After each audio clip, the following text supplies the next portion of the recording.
Hey there, and welcome to Crazy Pepper, the channel where drama sizzles and revenge burns hotter than ever.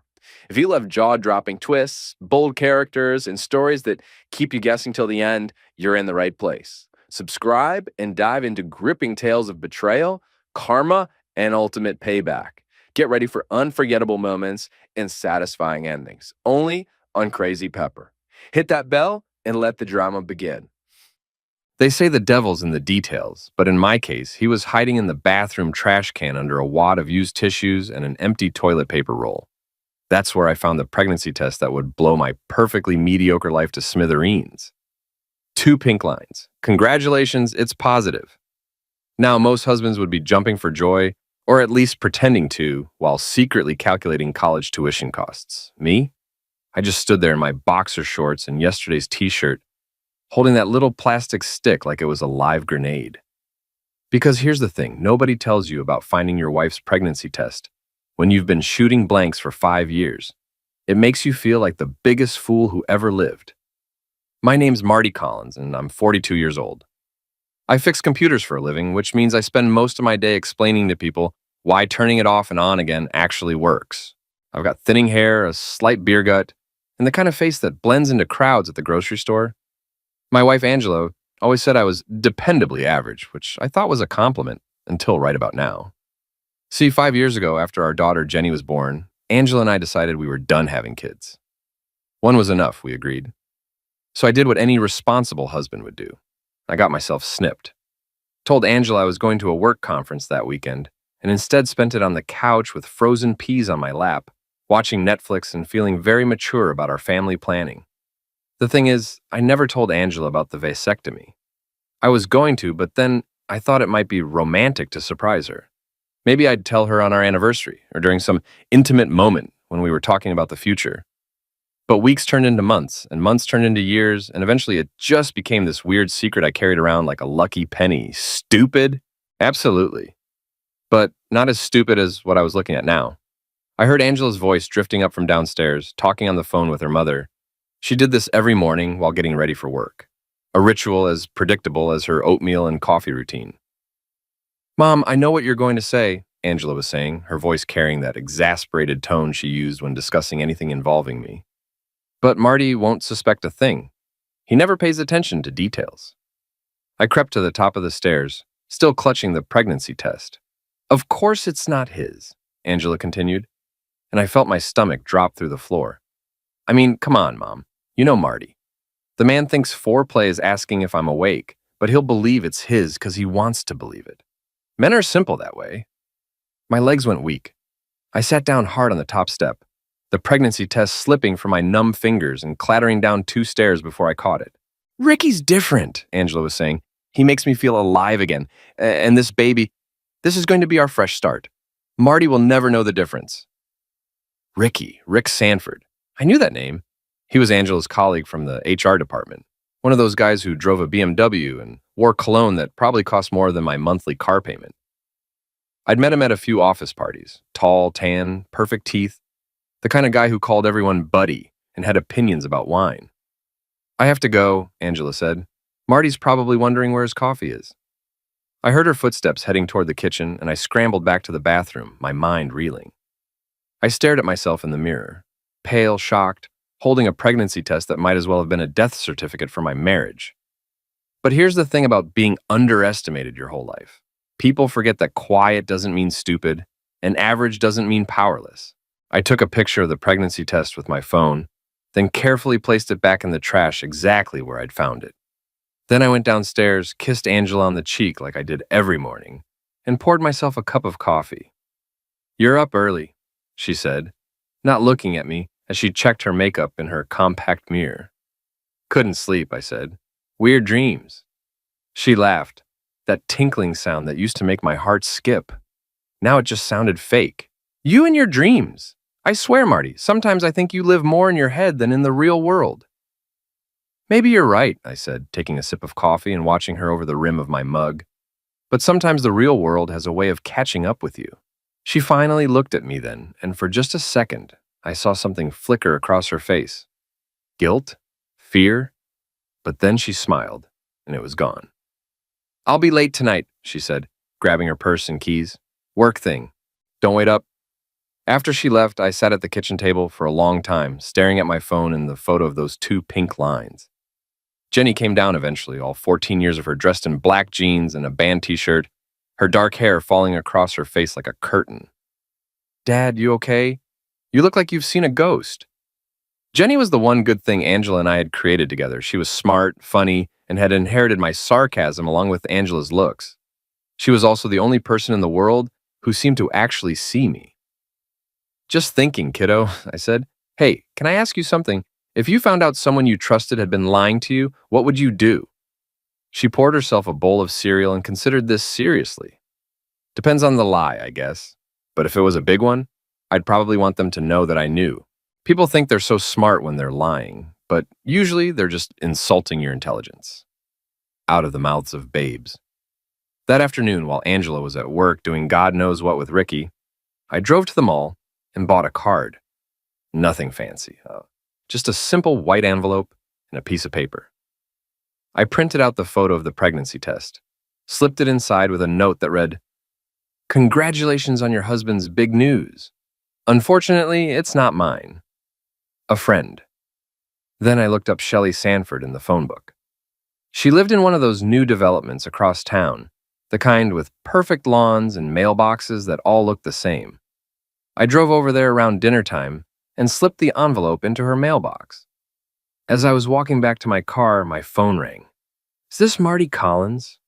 The voice was female, shaky. "Yes, this is Shelley Sanford. I think we need to talk." Shelley Sanford turned out to be nothing like I'd expected.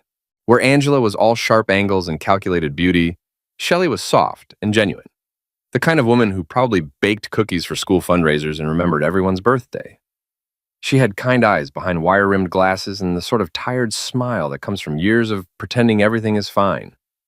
We met at a diner on the edge of town, the kind of place where the coffee is strong and the waitresses call you hun. Shelley was already there when I arrived, sitting in a corner booth with her hands wrapped around a mug like she was trying to absorb its warmth. "Thank you for coming," she said as I slid into the seat across from her. "I wasn't sure you would." "To be honest, I wasn't sure I would either," I said. "This is all pretty surreal." She nodded, then reached into her purse and pulled out the envelope I'd left in her mailbox. "How long have you known?" "About 12 hours," I said. "You?" "3 years." That hit me like a punch to the gut. 3 years and you didn't— What was I supposed to do? Her voice cracked slightly. I had no proof, just suspicions, weird phone calls, unexplained absences. Rick's always been good at making me feel crazy for questioning him. The waitress came over and I ordered coffee, trying to process what Shelley had just told me. 3 years. While I'd been living in blissful ignorance, this woman had been carrying the weight of knowing her husband was cheating. "There's something else," Shelley said after the waitress left. "It's not just your wife. There are others." "Others?" She pulled out her phone and showed me a screenshot of a group chat. The name at the top read Rick's Angels, and I felt sick just looking at it. "I found this on his iPad last month," Shelley explained. "There's Angela, obviously, but also Tara from their office, and someone named Jessica from his gym. They talk about him like he's some kind of prize they're sharing." I scrolled through the messages, each one making me feel smaller and more humiliated. Angela's messages were the worst. Casual jokes about boring husbands and real men who know what they want.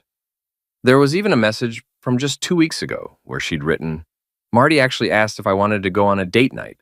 I told him I was washing my hair. LOL. "I'm sorry," Shelley said quietly. "I know this is hard to see." "Hard doesn't begin to cover it," I said, handing her phone back. "But I'm glad you showed me. Better to know the truth." We sat in silence for a moment. Two people who'd been made fools of by the people we'd trusted most. Then Shelley leaned forward, and I saw something new in her eyes, not just hurt, but determination. "What are you going to do?" she asked. "I don't know yet," I said. "What about you?" "I've been thinking about that for 3 years," she said. "And I think it's time Rick learned what it feels like to be humiliated." Over the next 2 hours, Shelley told me everything she knew. Rick's patterns, his favorite restaurants, his weekend golf games at the country club. She knew about his BMW that he washed every Sunday, his expensive watch collection, and his pathological need to be seen as successful and desirable. He's playing in a charity golf tournament this weekend, she said. Big corporate sponsors, lots of important people. He's been talking about it for months. And? And I think it would be a shame if something happened to embarrass him in front of all those people. I liked the way Shelley's mind worked.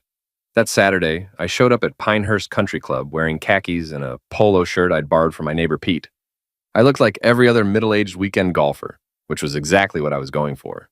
The charity tournament was in full swing, with foursomes scattered across the course and a small crowd of spectators following the more notable players. I found Rick on the 7th hole, lining up what looked like an important putt. He was everything I remembered. Tall, tan, wearing clothes that probably cost more than my monthly salary. A small gallery of sponsors and country club members watched as he crouched behind his ball, studying the green with theatrical intensity. "Quiet, please," called one of the tournament officials. "Rick Sanford, putting for birdie." I waited until Rick was in his backswing, then called out in my most enthusiastic voice, "Go, Rick! Show them what you showed my wife." Rick's putter jerked sideways, sending the ball rolling well past the hole. The gallery turned to stare at me, confused murmurs rippling through the crowd.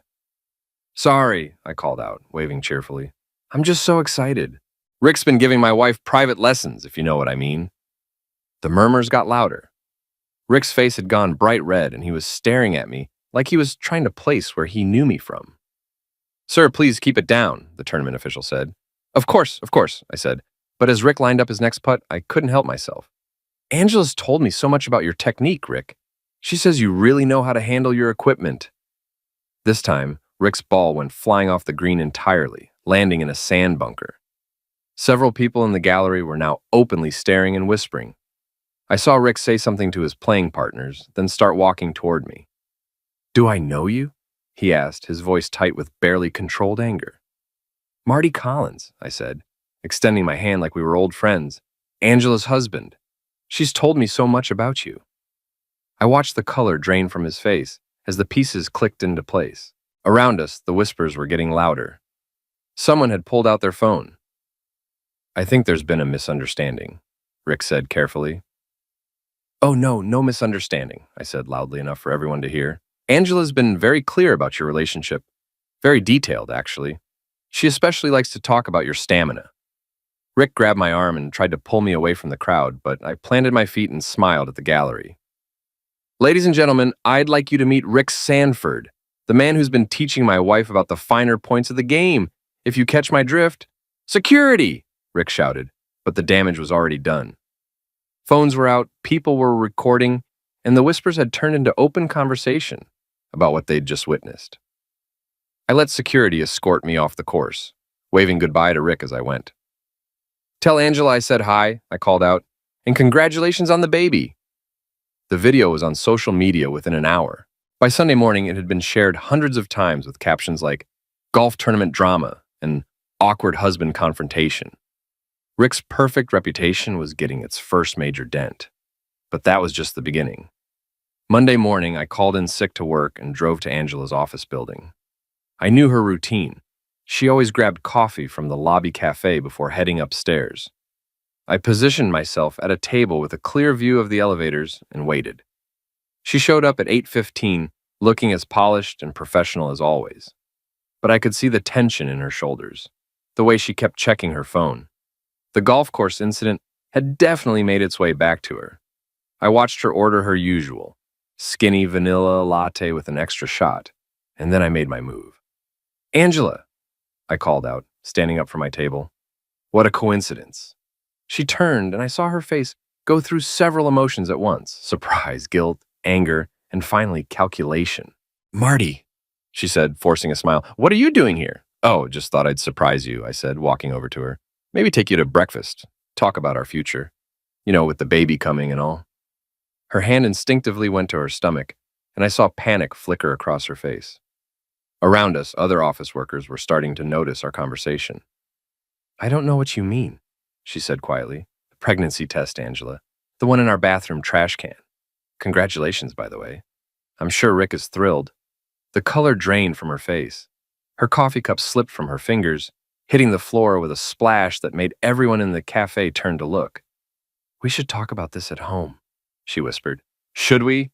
I asked, pulling out my phone. Because I have some interesting text messages here that suggest you'd rather talk to other people about our personal business. I held up the screenshot Shelley had sent me, the group chat with Rick's angels clearly visible at the top. Marty, please, Angela said, her voice cracking. Please what? Please keep pretending I don't know my wife is pregnant with another man's baby. Please keep acting like I don't know about your little group chat where you all laugh about your stupid husbands. By now, half the lobby was watching us. I saw Tara, Angela's friend from HR, trying to hide behind a pillar near the elevators. Perfect. Hey, Tara, I called out, waving at her. Come over here. Angela was just telling me about the baby. I'm sure you have some advice for us.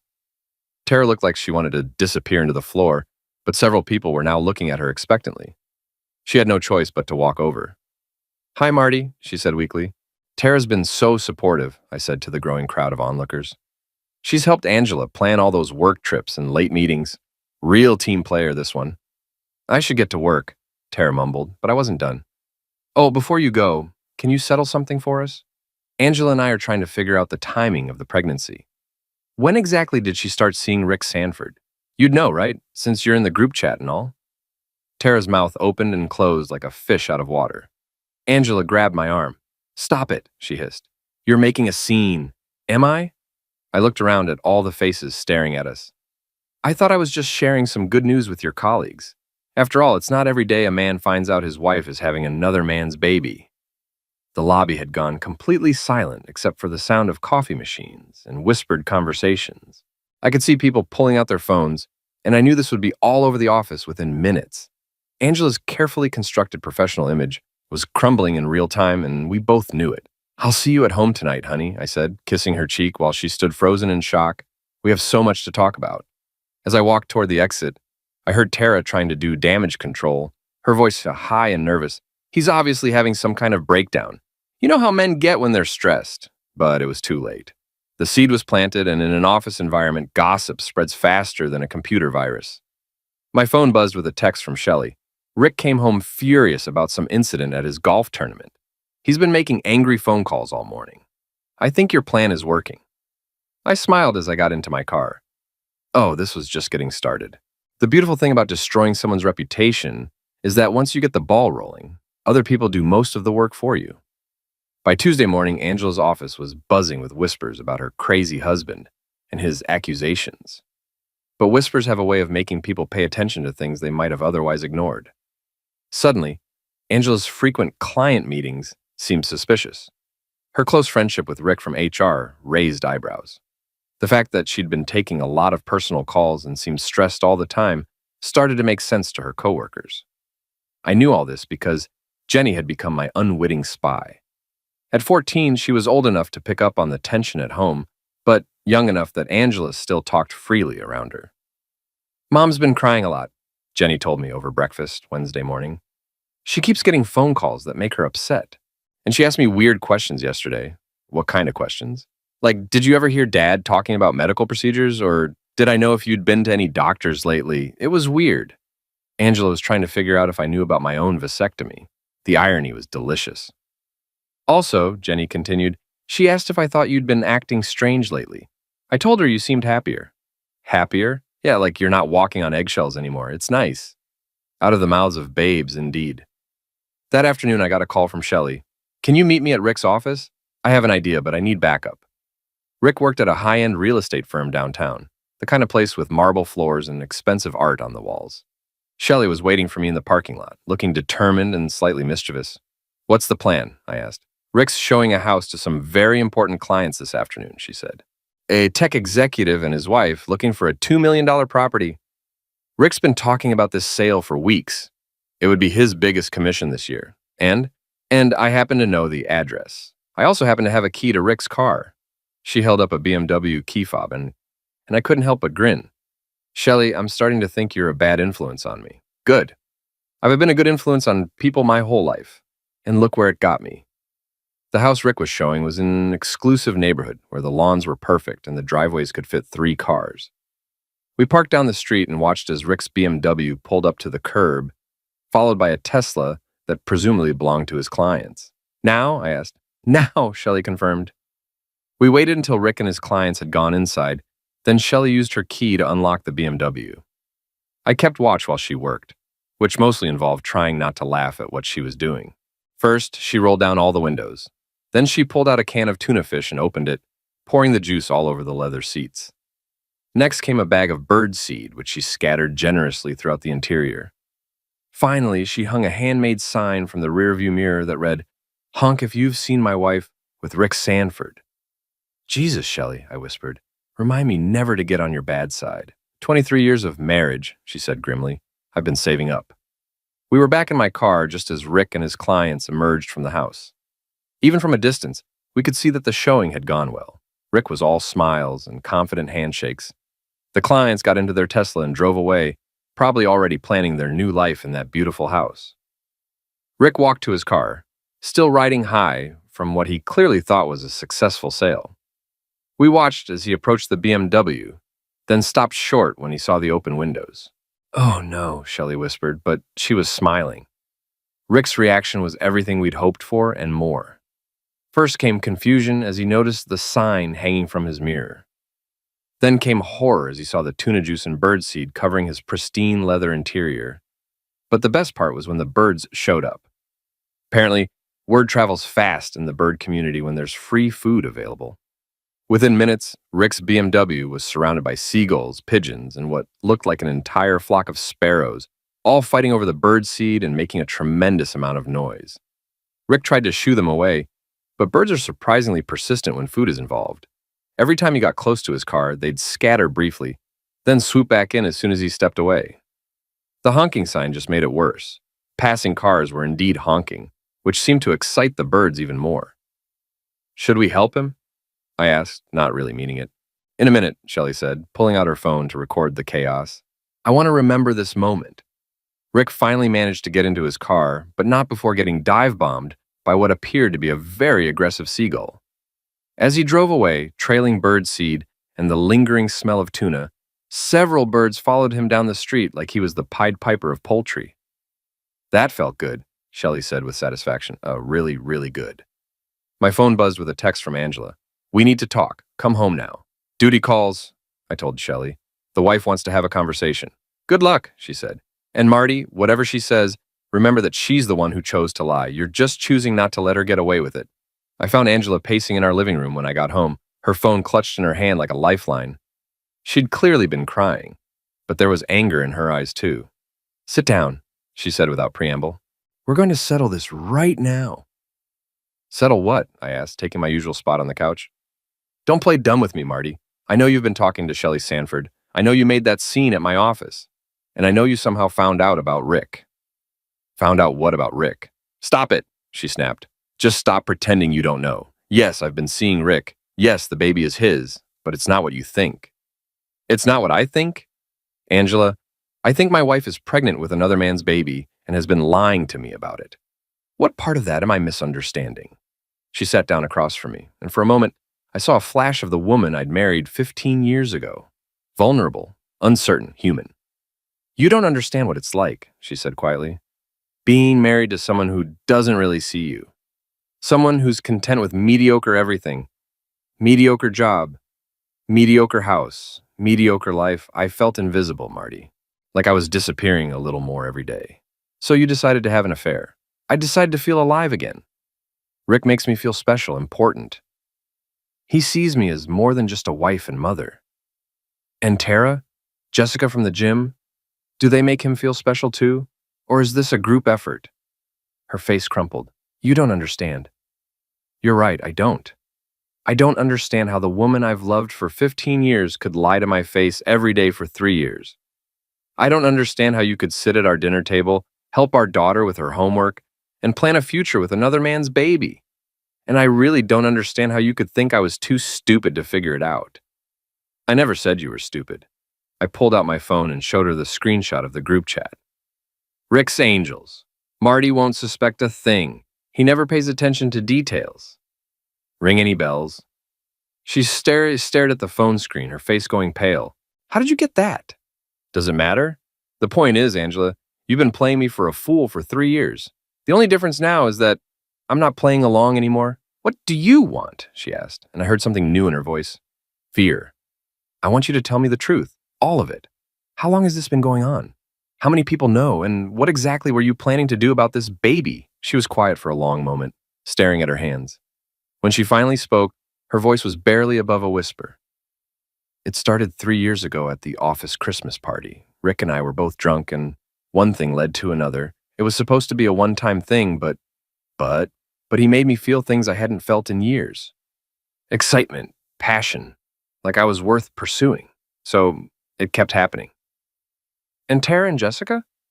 "Rick likes variety. He says it keeps things interesting. We all knew about each other. It wasn't supposed to be serious with any of us. Until you got pregnant." "Until I got pregnant," she confirmed. "Rick wants me to leave you. He says we could be happy together, raise the baby as a real family." "And what do you want?" She looked up at me then, and I saw tears in her eyes.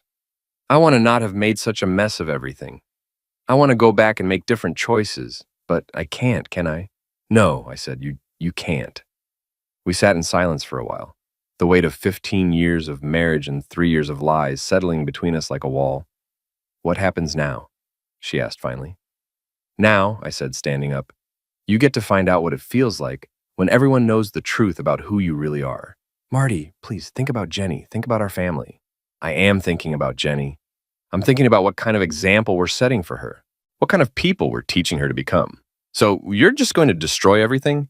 Ruin my career, my reputation, my relationship with Rick?" I paused at the bottom of the stairs and looked back at her. "Angela, you destroyed everything 3 years ago. I'm just making sure everyone else knows about it."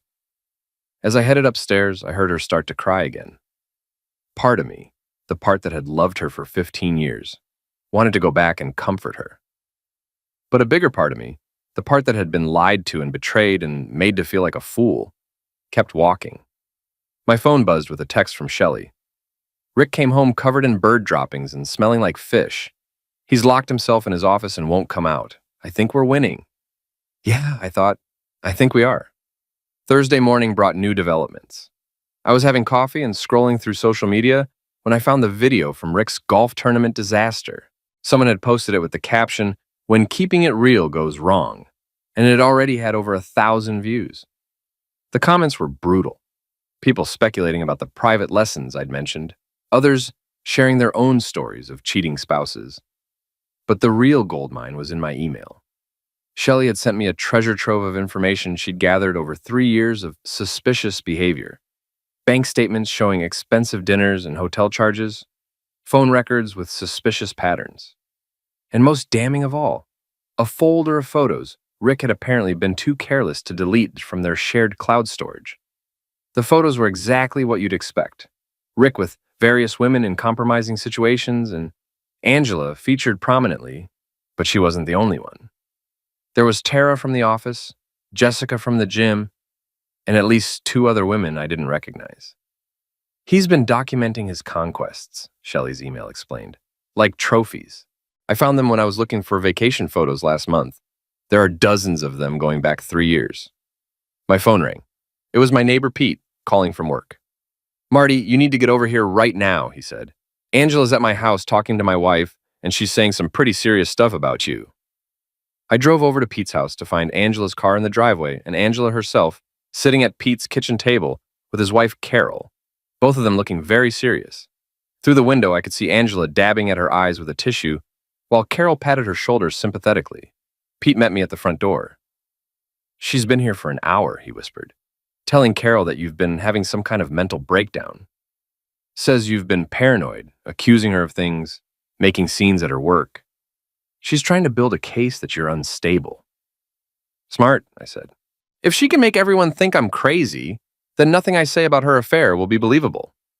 "Except for one problem," Pete grinned. "Carol doesn't buy it. She's been watching you guys for years, and she told me just last week that Angela seemed like she was up to something. Women notice things, you know?" We walked into the kitchen, and Angela looked up with red-rimmed eyes. "Marty," she said, her voice shaky, "I was just telling Carol about your episodes." "Episodes?" I asked, sitting down across from her. "The paranoid accusations, the public outbursts, the way you've been following me and maltreating my coworkers." "Carol, I'm worried about him. I think he might need professional help." Carol, who had known me for 8 years and had never seen me so much as raise my voice, looked skeptical. Angela, honey, are you sure there isn't some truth to what Marty's been saying? Truth! Angela's voice got higher. Carol, he accused me of having an affair in front of my entire office. He's been stalking my friend Rick, making these wild claims about pregnancy tests and group chats. It's like he's living in some kind of paranoid fantasy. I pulled out my phone and set it on the table. Would you like to see the group chat, Carol? The one where Angela and her friends laugh about their boring husbands and share details about their affairs? Angela's face went white. Marty, don't.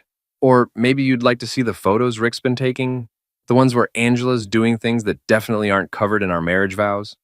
Stop it, Angela whispered. But I was just getting started.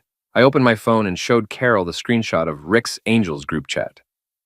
Carol read it silently, her expression growing more and more shocked. Oh, honey, Carol said to Angela, and her voice was no longer sympathetic. This is real? Angela started crying harder. You don't understand. Marty and I have been having problems for years. I was lonely. I made mistakes, but that doesn't give him the right to humiliate me publicly. Actually, I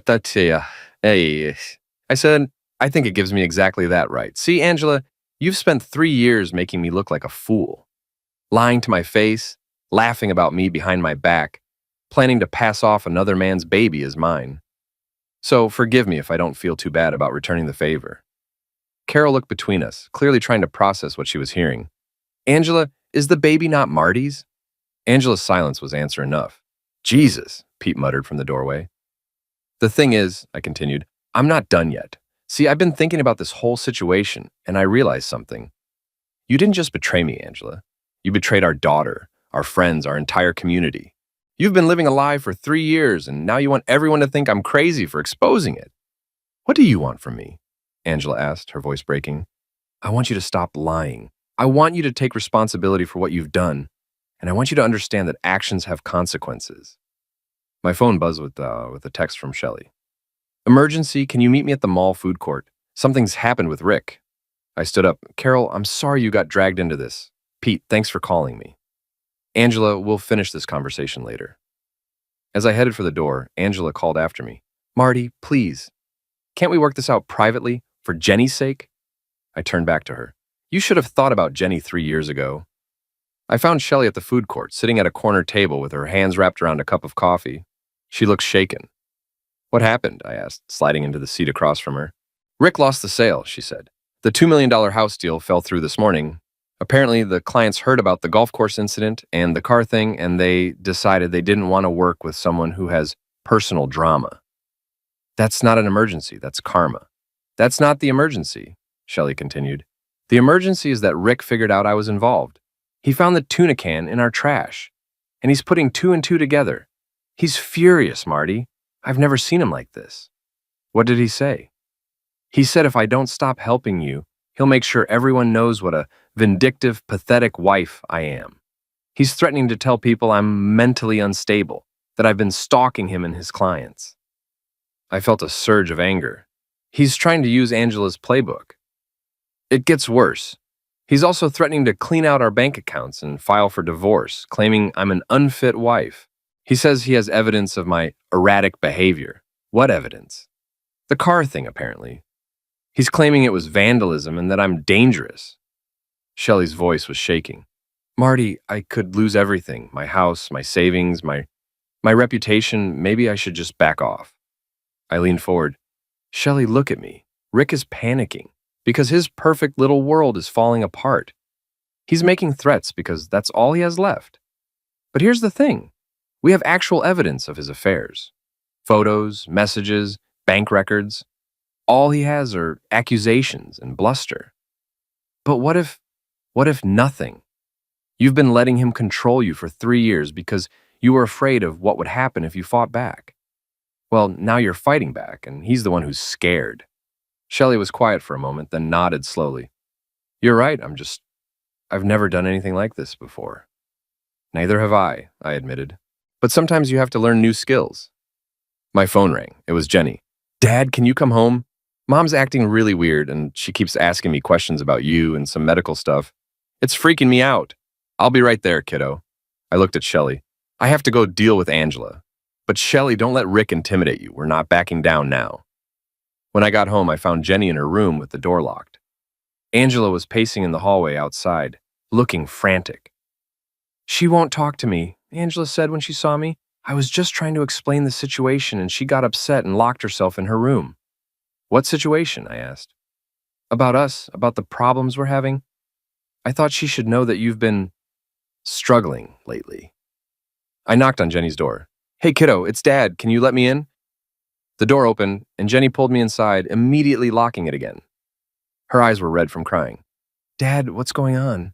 "Mom keeps saying you're sick, but then she asks me these weird questions about whether you've been to the doctor or had any surgeries. And she keeps crying and saying things about starting over and new beginnings. I'm scared." I sat down on her bed and pulled her into a hug. At 14, Jenny was old enough to understand more than Angela gave her credit for, but young enough that this whole situation was terrifying for her. "Jenny, your mom and I are having some serious problems," I said carefully. "Adult problems that don't have anything to do with you. But I need you to know that whatever happens between your mom and me, I love you more than anything in the world, and that will never change. Are you getting divorced? I don't know yet. Maybe. Is it because of the baby?" I pulled back to look at her. "You know about the baby?" "I'm not stupid, Dad. I found the pregnancy test in Mom's purse when I was looking for gum, and I heard her on the phone talking about someone named Rick." Jenny's voice was small. "The baby isn't yours, is it?" "No, kiddo, it's not." "I'm sorry, Dad." "You have nothing to be sorry for. None of this is your fault." There was a knock on the door. "Jenny, hey, Marty, can we please talk about this as a family?" Angela's voice was strained. "I don't want to talk to her right now," Jenny said quietly. "You don't have to," I said, "but we are going to have to deal with this situation eventually." "I know, I wish things could go back to the way they were before." "Me too, kiddo, me too." My phone buzzed with a text from an unknown number. "Stop messing with my family, or you'll regret it. This is your only warning." I showed the message to Jenny. "Do you recognize this number?" She shook her head, but I had a pretty good idea who it was from. Rick was escalating, which meant our plan was working.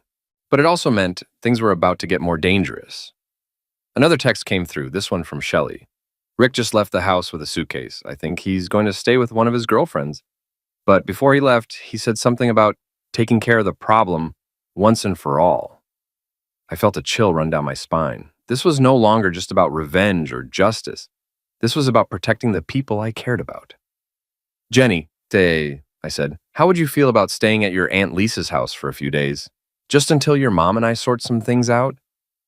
You think something bad is going to happen? I think your mom and I need to have some very difficult conversations, and you shouldn't have to be in the middle of that." She nodded. "Can I pack a bag?" Pack a bag. As Jenny gathered her things, I texted Lisa to explain the situation in the vaguest terms possible. Then I texted Shelley. "We need to meet. Things are about to get complicated." Outside Jenny's room, I could hear Angela on the phone, her voice low and urgent. I caught fragments. "Not going according to plan," and "he knows too much," and "need to do something before this gets worse." Yeah, I thought. Things are definitely about to get complicated. Friday morning started with a bang, literally. I was awakened at 6 a.m. by the sound of someone pounding on my front door like they were trying to break it down. I stumbled downstairs in my pajamas to find Rick Sanford standing on my porch, looking like he hadn't slept in days. "We need to talk," he said when I opened the door. "Do we? Because I was under the impression that you preferred to do your talking through my wife." Rick pushed past me into the house, and I got my first good look at him up close. The polished real estate agent facade was completely gone. His expensive clothes were wrinkled, his hair was disheveled, and he had the desperate look of a man whose carefully constructed world was crumbling around him. "You think you're so smart?" he said, turning to face me in my living room. "You think you've got it all figured out?" "I think I've got enough figured out," I said. "The question is, what are you going to do about it?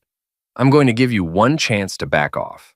Delete the photos, stop maltreating my wife, and keep your mouth shut about things that don't concern you." "Things that don't concern me?" "Rick, you got my wife pregnant. I'd say that concerns me quite a bit. Angela was going to leave you anyway. She's been unhappy for years. I just gave her a reason to finally do something about it. And Tara? Jessica? The other women in your little collection? Were they all unhappy too? Or do you just like variety? Rick's face darkened. You don't know what you're messing with. Actually, I think I do. I'm messing with a middle-aged real estate agent who thinks he's God's gift to women, but is really just a pathetic man-child who can't commit to anything except his own ego. That hit home. Rick stepped closer, and for a moment I thought he might actually take a swing at me. But then, we both heard the sound of a car pulling into the driveway. It was Shelley, and she wasn't alone. Behind her was a police car. What the hell? Rick muttered, looking out the window. Shelley walked up to the front door with Officer Martinez, a cop I recognized from Jenny's school safety presentations. They looked serious. Morning, Marty, Officer Martinez said when I opened the door. We got a call about a domestic disturbance. Mrs. Sanford here says her husband has been making threats. Rick appeared behind me, his face pale. Shelley, what are you doing? What I should have done 3 years ago, she said calmly. Standing up for myself. She handed Officer Martinez a folder. These are copies of threatening text messages my husband sent to Mr. Collins and to me. There's also evidence of maltreatment and stalking behavior. I looked at Shelley with new respect. She'd been busy. Rick Sanford? Officer Martinez asked. I need you to step outside, sir. This is ridiculous, Rick said. But he followed the officer onto the porch. My wife is having some kind of breakdown. She's been acting erratically, vandalizing property and making false accusations. Is that so? Officer Martinez opened the folder Shelley had given him. Because I'm looking at some pretty explicit text messages here. Stop messing with my family or you'll regret it. This is your only warning. I'll make sure everyone knows what a vindictive, pathetic wife you are. These came from your phone number, Mr. Sanford. Rick's mouth opened and closed like a fish out of water. She was interfering in my personal life. Your personal life that involves having an affair with this man's wife? That's not illegal. No, but making threats is, and according to Mrs. Sanford, you've also been financially controlling, threatening to drain joint bank accounts and file false claims about her mental state. Shelley stepped forward. Officer Martinez, I have documentation of my husband's affairs going back 3 years. Bank statements, hotel receipts, explicit photos he took without the knowledge of some of the women involved. I also have evidence that he's been systematically trying to isolate and control me. Photos taken without consent? Officer Martinez looked at Rick with new interest. That could be a serious crime, Mr. Sanford. Rick's face went from pale to gray. Now wait a minute.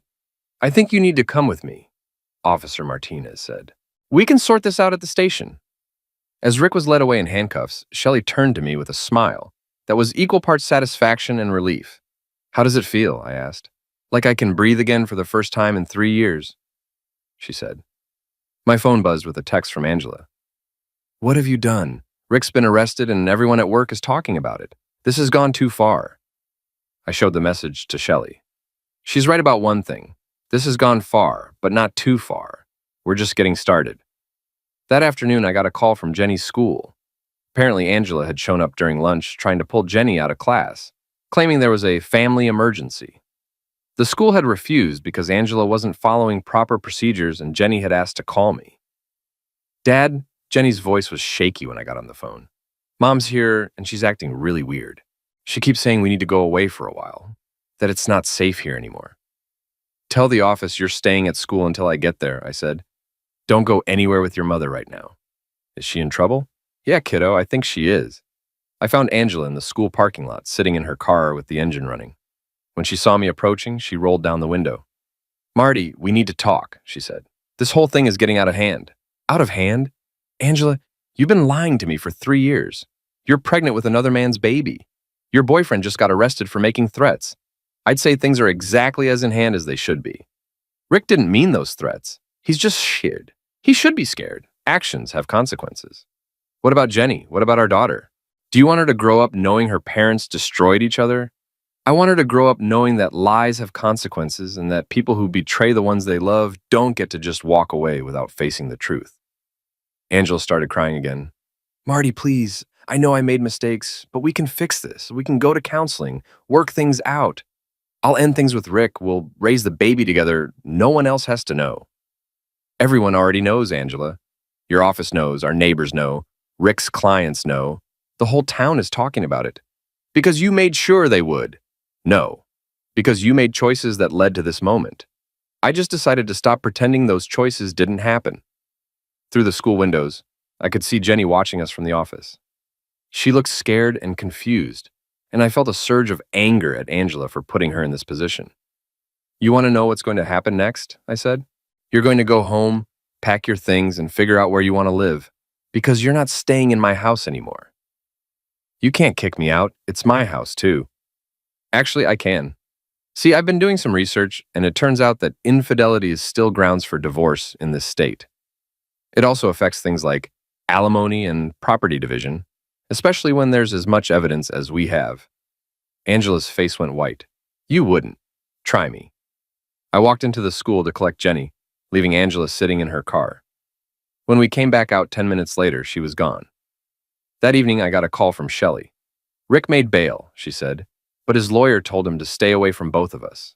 Apparently, the photos on his phone are a bigger problem than he thought. Some of the women didn't know they were being photographed. That's good news for you. It gets better. Rick's boss called this afternoon. He's been fired. Apparently, having an employee arrested for maltreatment and possession of non-consensual intimate images isn't good for business. How are you holding up? Honestly, I feel like I've been carrying a 100-pound weight for 3 years and someone finally took it off my shoulders. I'm exhausted, but I'm also free. After I hung up, Jenny and I ordered pizza and sat on the couch watching Netflix. It was the most normal evening we'd had in weeks. Dad, Jenny said during a commercial break, are you okay with all this? I mean, really okay? I'm getting there, kiddo. It's hard when someone you trusted breaks that trust. But I'm learning that sometimes the only way to deal with a lie is to expose it to the light. Mom really messed up, didn't she? Yeah, she really did. Do you think she'll be okay? I thought about that for a moment. Angela had made her choices, and now she was living with the consequences. Part of me felt sorry for her, but a bigger part of me knew that she needed to face the reality of what she'd done. I think your mom is going to have to figure out who she wants to be now that everyone knows who she really is, I said finally. And us? Are we going to be okay? I pulled Jenny closer and kissed the top of her head. Yeah, kiddo. We're going to be just fine. My phone buzzed with a text from an unknown number. You think you've won, but this isn't over. You'll pay for what you've done to my family. I showed it to Jenny. Another threat from Rick? Probably. But you know what? Let him threaten. He's already lost his job, his reputation, and his freedom. What else can he do? As it turned out, I was about to find out. Saturday morning brought an unexpected visitor. I was making coffee when I heard a car pull into the driveway, followed by the sound of heels clicking up the front walkway. Through the window, I saw a woman I didn't recognize, tall, blonde, expensively dressed, with the kind of confidence that comes from being used to getting what you want. She knocked on the door like she owned the place. Can I help you? I asked when I opened it. You must be Marty, she said, extending a manicured hand. I'm Victoria Chen, Angela's attorney. We need to talk. I didn't shake her hand. Angela hired a lawyer? Angela hired the best lawyer. May I come in? Against my better judgment, I led her into the living room. Victoria Chen looked around like she was appraising the furniture, then sat down without being invited.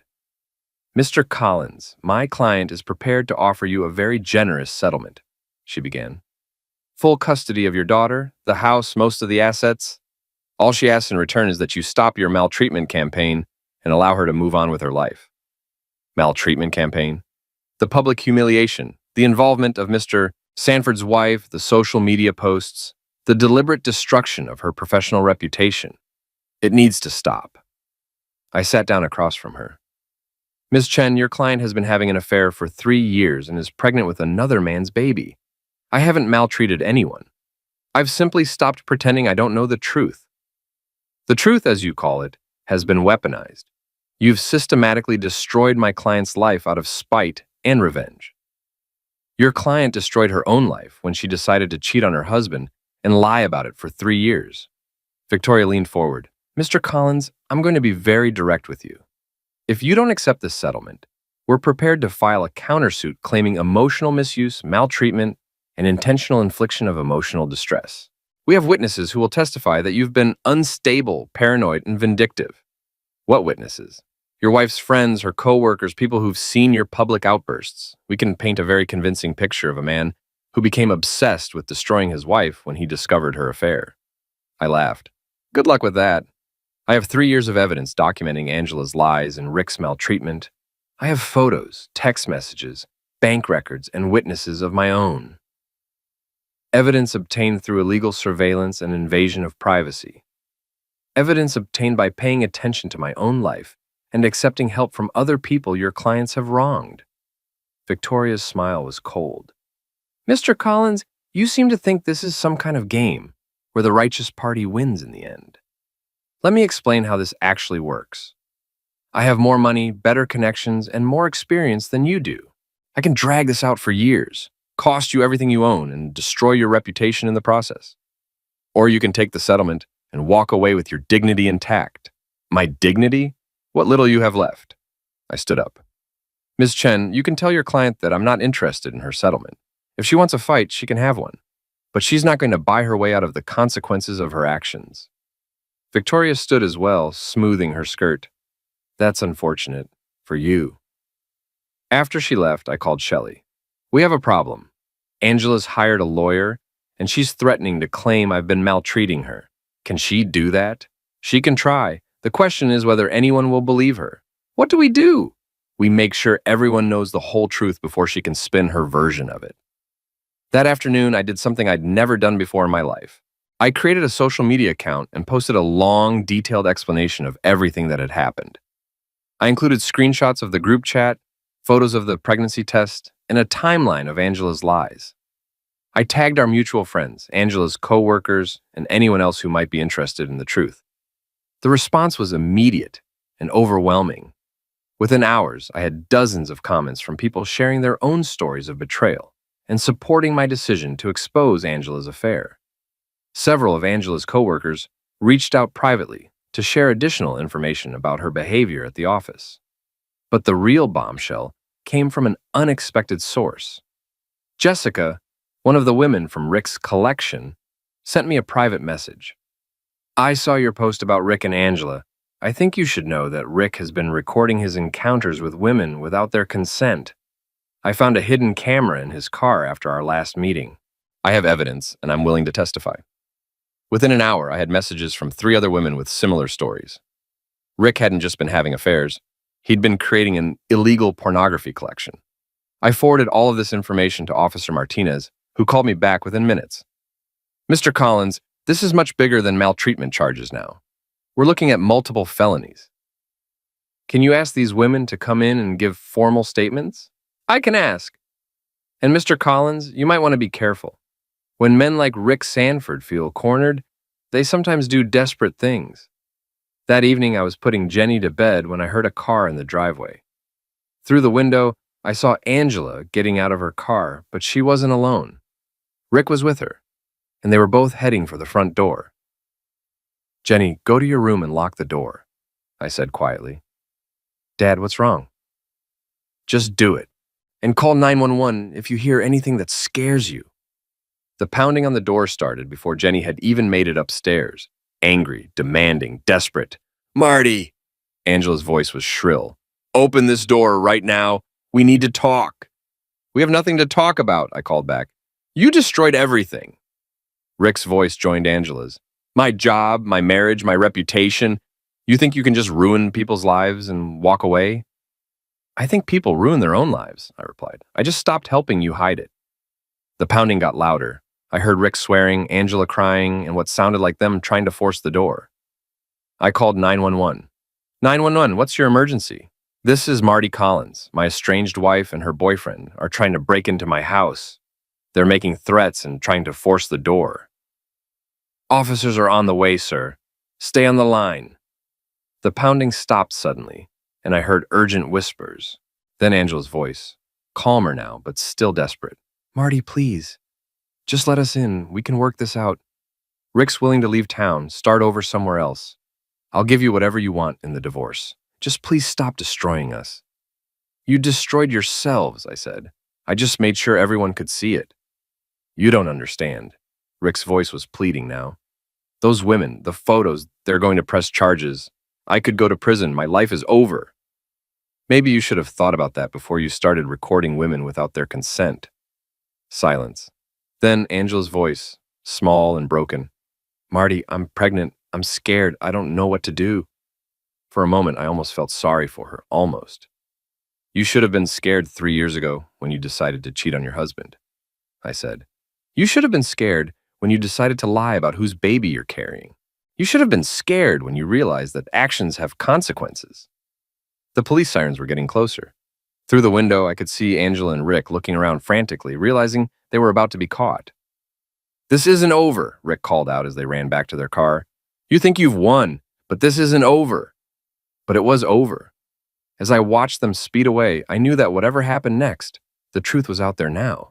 Angela's lies were exposed, Rick's crimes were being investigated, and I was finally free from the weight of pretending everything was fine. Officer Martinez arrived 5 minutes later. They're gone? They're gone, but I recorded the whole thing on my phone. Good. We'll need that for evidence. Mr. Collins, I have some news. Rick Sanford has been formally charged with multiple felonies related to non-consensual recording and distribution of intimate images. He's also being investigated for maltreatment and stalking. It's very likely he'll be going to prison. And Angela? As far as we know, she wasn't involved in the illegal recording, but she could face charges for the maltreatment and attempted breaking and entering tonight. Jenny came downstairs after the police left, looking shaken but relieved. Is it over? She asked. Yeah, kiddo, I think it is. What happens to Mom? Your mom is going to have to figure out how to live with the choices she made. But that's not our problem anymore. And us? I pulled her into a hug. Us? We're going to be just fine. The next morning, I woke up to find my social media post had been shared thousands of times. Local news outlets were picking up the story, and Rick's arrest was making headlines. Angela's professional reputation was in ruins. Rick was facing serious prison time, and the truth was finally out there for everyone to see. My phone rang. It was Shelley. Have you seen the news? She asked. I've seen it. Rick's lawyer called this morning. He's willing to give me everything in the divorce. The house, the cars, the savings, everything. If I agree not to press additional charges, are you going to take it? Every penny. I figure it's the least he owes me for 3 years of lies. What about Angela? What about her? She made her choice when she decided to get involved with a married man. She can live with the consequences. After I hung up, I sat on my front porch with a cup of coffee and watched the neighborhood wake up. For the first time in 3 years, I felt like I could breathe. The weight of Angela's lies was gone, the pretense of a happy marriage was over, and I was free to build whatever came next. My phone buzzed with a text from Jenny. Dad, I'm proud of you for standing up for yourself. Love you. I smiled and typed back, love you too, kiddo. Love you too. 3 months later, Angela moved across the country to live with her mother. Rick was sentenced to 4 years in prison. Shelley bought a small house near the beach and started taking art classes. And me, I learned that sometimes the only way to deal with people who think they're smarter than you is to prove them wrong. The divorce was finalized on a Tuesday. I kept the house, got full custody of Jenny, and walked away with my dignity intact. Angela got exactly what she deserved, the consequences of her choices. As I signed the final papers, I thought about Victoria Chen's threat that I would lose everything if I didn't take the settlement. She was wrong. I didn't lose everything. I lost a lying wife and gained my self-respect. I lost fake friends and gained real ones. I lost a life built on pretense and gained a life built on truth. And in the end, that seemed like a pretty good trade.